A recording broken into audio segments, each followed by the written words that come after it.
Et on va en parler avec mon invité Zouhair Lana. Bonsoir. Merci d'être là ce soir. Vous êtes chirurgien obstétrique, médecin de guerre. Vous êtes un habitué des zones de guerre. Vous étiez donc à Gaza et en particulier vous revenez de Rafah. Vous y étiez avec l'ONG Palmed, c'est ça? C'est ça, oui. Et vous avez travaillé à l'hôpital européen de Rafah. Alors racontez-nous un peu, quelle est la situation? Très difficile. Déjà difficile avant l'entrée de cette entrée de l'armée à Rafah, parce que l'hôpital, c'était un petit village où vivaient beaucoup de gens, beaucoup de réfugiés. C'est l'hôpital européen, celui qu'on appelle oui, l'hôpital européen? En fait, on l'appelle l'hôpital européen parce qu'il a été financé par l'Union européenne. Là, c'est comme ça. Ils ont l'hôpital koweïtien financé par le Koweït, l'hôpital émirati financé par les Émirats, indonésien. À chaque fois qu'une entité ou un pays finance un hôpital, ils gardent le nom en souvenir aux donateurs. Et là, c'est l'hôpital européen qui a ouvert en 2000, qui est très bien, qui a 400 lits, il y a 6 salles opératoires, une réanimation. Il n'y a pas de maternité par contre, mais il donnait beaucoup de services bien avant. Et là, maintenant, il est devenu le seul qui n'a pas été touché. Donc, il y a presque 1000 patients. Avec beaucoup de réfugiés sur place, et on arrivait quand même à opérer. Et toutes les délégations qui étaient autorisées à entrer depuis fin décembre, nous on est allés déjà une première fois fin janvier. Fin janvier. Je suis resté un mois et je suis revenu, et là je suis reparti le 15 avril. La situation a évolué entre janvier et aujourd'hui. Ça a empiré un peu. D'un côté, et ça s'est amélioré de l'autre. Ça s'est empiré au niveau de la peur des gens, et au niveau de ne pas savoir où aller. Ça s'est un petit peu amélioré au niveau de la nourriture, parce que le flux d'aide humanitaire est devenu quand même conséquent. Les prix ont un peu baissé, surtout les prix de la farine et d'autres denrées alimentaires. Donc les gens pouvaient un peu respirer. C'est pour ça qu'il y avait eu des liesses avant-hier quand le Hamas a accepté l'accord. Parce que les gens n'en peuvent plus. Ça fait quand même 7 mois qu'ils sont dans la guerre. 7 mois que les gens sont réfugiés, sont partout. Ils essaient de trouver un endroit pour vivre. Il y en a dans l'hôpital, il y en a dans les écoles. Dans chaque classe, il y a 50 personnes, donc des femmes. 50 personnes par classe, c'est 1 400 000 personnes, c'est ça? Donc là, c'est vrai que si on dit qu'il n'y a que 150 000 qui sont partis, eh ben, il en reste encore. Vous les avez vus, cette population donc évacuée Rafah, l'armée israélienne parle de 150 000, l'ONU parle de 80 000 personnes. En fait, moi, je les ai vus lundi matin en partant, parce que lundi matin, on a reçu l'ordre d'évacuer. On est venu me chercher à 8 h du matin à l'hôpital, en me disant non, il faut partir aujourd'hui, dans un point P, on va essayer de sortir. Effectivement, on a obtempéré. On était, les médecins, on avait 4 européens, 4 koweïtiens, on était dans le guest house, qui malheureusement, il est à côté de l'hôpital Najjar, qui a été évacué hier, parce que toute cette zone, elle est dans la carte. Il y avait des flyers qui sont lancés par l'armée. Il faut vraiment partir, parce que l'armée fait comme ça. Ils envoient des SMS, on voit des flyers. Ensuite, c'est des bombardements. Ensuite, celui qui se trouve dans cette région pendant l'invasion, c'est un risque et péril. Et c'est à ce moment-là que vous avez dû évacuer, donc? Bah oui. Et donc l'hôpital, en fait, les gens ont évacué cet hôpital? Oui, ils ont évacué. J'ai reçu des images là d'hôpital vide, là comme les images que je venais de montrer de rue de Rafah. Rue de Rafah, c'est une ville de 250 000 habitants qui contient actuellement 1 500 000. Donc les rues étaient tout le temps pleines, les uns sur les autres. Et là, je les vois vides, c'est la peur. C'est la peur des tuer, et c'est aussi l'envie de vivre. Donc les gens ont envie de vivre, donc ils essaient d'aller là où ils peuvent. Là, l'armée leur dit, vous pouvez aller vers la mer. Déjà, c'est déjà plein, parce que les uns sur les autres, au niveau d'une zone qui s'appelle Mawassi, mais c'est vraiment près de la mer. Ou bien revenir dans le nord, à Khan Younes, qui a été complètement détruite. Moi, je l'ai visité, cette ville.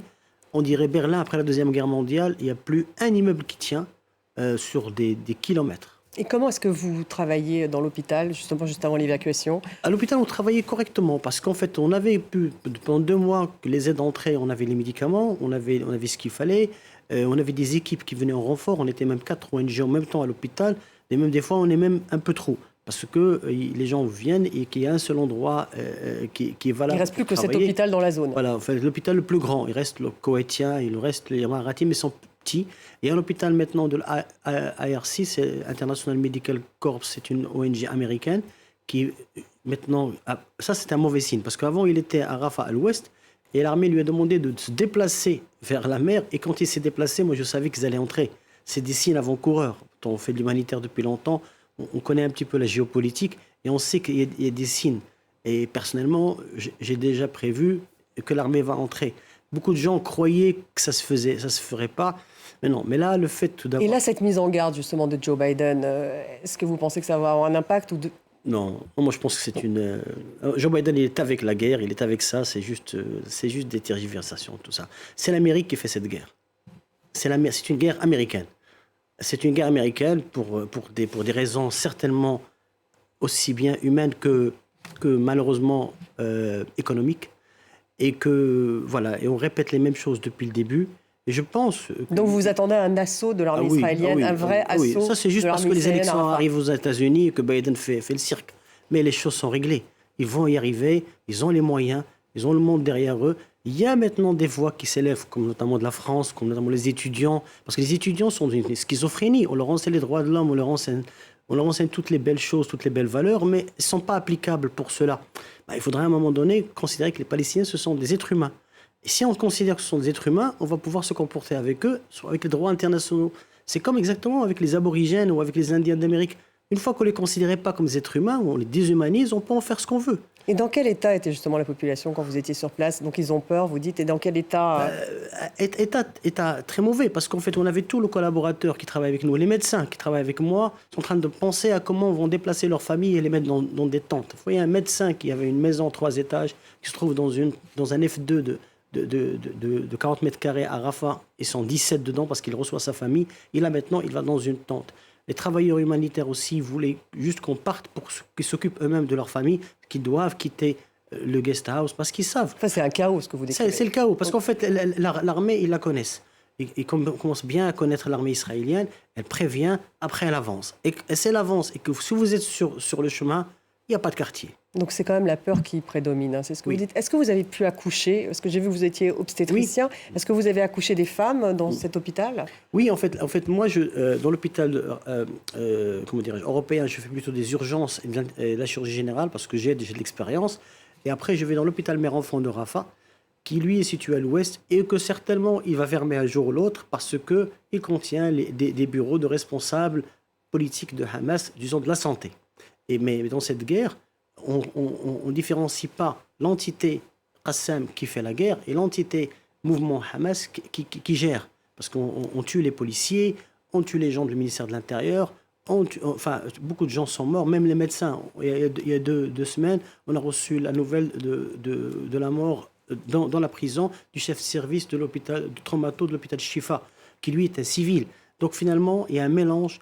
Tous ceux qui sont de loin ou de près avec Hamas sont éliminés, et même si on a le moindre doute. Et vous avez pu donc accoucher des femmes ou pas? Oui. Dans cet hôpital, les femmes accouchent parce que la vie continue. La vie continue, donc les femmes sont enceintes, elles accouchent.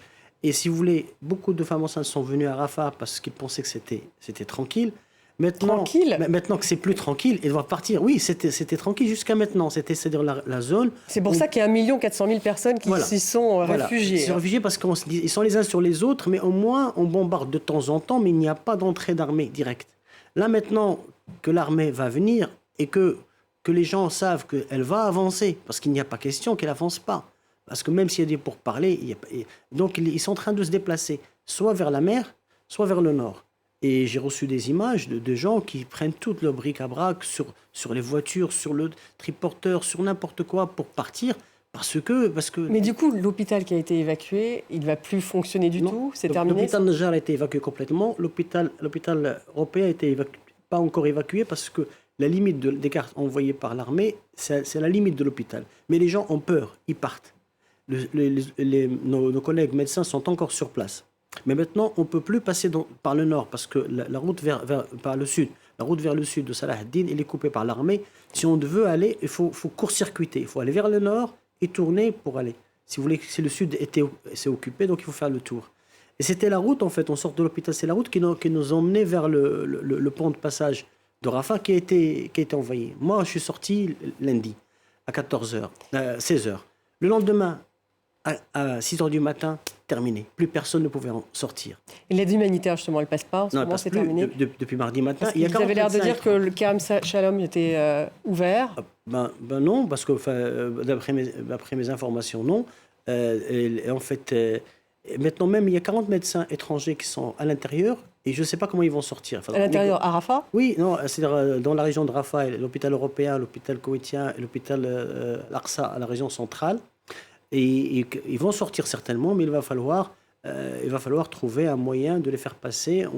en négociant avec l'armée israélienne, qui peut-être les laissera sortir par Eretz. On verra. Mais pour l'instant, tous ceux qui... L'urgence, en fait, là, c'est que l'évacuation, en fait. L'évacuation, mais où? Vous savez, moi, j'ai 25 ans d'humanitaire. J'ai fait beaucoup de pays. J'ai fait le Yémen, l'Afghanistan, la Syrie, le Congo. Il n'y a aucun pays au monde où les populations civiles ne peuvent pas avoir un corridor humanitaire pour aller ailleurs. Vous souhaiteriez que l'Égypte ouvre, par exemple? Oui. Moi, il y a des gens sur la question... Mais l'Égypte ne veut pas. L'Égypte ne veut pas... Enfin, l'Égypte ne veut pas, ou bien ne peut pas, ou bien je ne sais pas ce qui se passe. Mais c'est le seul endroit au monde où on a 2,5 millions, 2 millions 200. On les fait balancer, on les fait tourner en rond, voilà, avec de la perte civile. Mais c'est vrai qu'il y a une guerre, on ouvre les frontières, et ceux qui veulent sortir sortent. Ceci dit, il y a des gens qui sont sortis avant, mais il fallait payer. Il y a une société qui fait payer $5,000 par adulte et $2,500 par enfant. C'est une société qui s'appelle Allah, qui est égyptienne, et qui travaille avec les services égyptiens, et qui fait passer les gens. Et donc les gens qui ont les moyens ou qui ont leur famille à l'extérieur, qui se saignent, qui viennent payer en Égypte, ils peuvent sortir. Jusqu'à présent, entre 100 et 150 000 personnes sont sorties depuis le début de la guerre. Mais les pauvres gens ne peuvent pas sortir. Merci en tout cas. Parce que c'est légal, c'est pas normal. Ça. Vraiment, c'est une injustice de toutes parts vis-à-vis de cette population. Merci beaucoup Zouhair Lana d'avoir été avec nous, un chirurgien obstétrique, médecin de guerre. Vous revenez donc tout juste de Rafah. Comme je le disais, merci beaucoup pour votre témoignage ce soir.